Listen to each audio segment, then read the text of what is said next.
अस्सलामुअलैकुम वरहमतुल्लाहि वबरकातुहू। जो जुबान तहम नशम्बू की जो नई बुक है उसकी नज़म नंबर 3 दर खैबर, शायर हफीज जलंधरी। शेर नंबर 9 है। इन्हीं दुश्वारियों से आरियों का कारवां गुजरा, जमीने हिंद पर जाता हुआ एक आसमां गुजरा।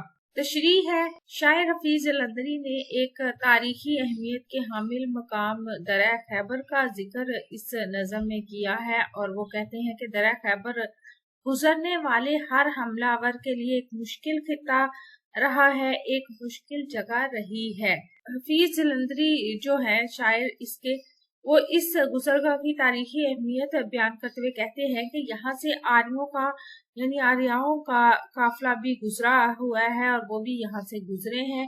दरअसल ये वो कौम थी जिसने मकामी आबादी को अपना महकूम बना लिया था, यानी बरसगीर के लोगों को हिंदू मत का आगाज इसी कौम से हुआ था, इसी ने हिंदू मत का आगाज किया था।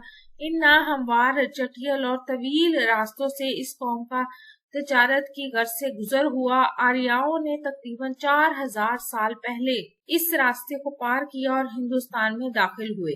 यहाँ की मकामी आबादी को अपना उन्होंने महकूम बना लिया था। वो ताकतवर और बहादुर जंगजू थे जिन्होंने सरजमीन जनूबी हिंद पर हमला करके इस पर कब्जा किया और इनके रहन सहन, तहजीब, अदब, माशरती तौर तरीके, रस्म रवाज और मजहब ने हिंदुओं के माशरती जो असूल ज़वाबित हैं वो कायम किए।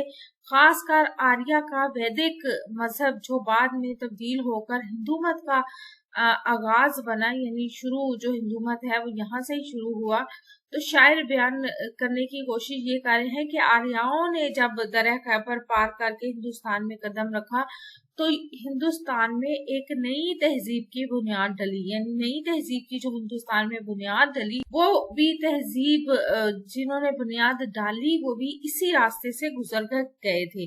तो इस लिहाज से दरिया खैबर जो है वो बहुत ज्यादा अहमियत का हामिल रहा है और अब भी है।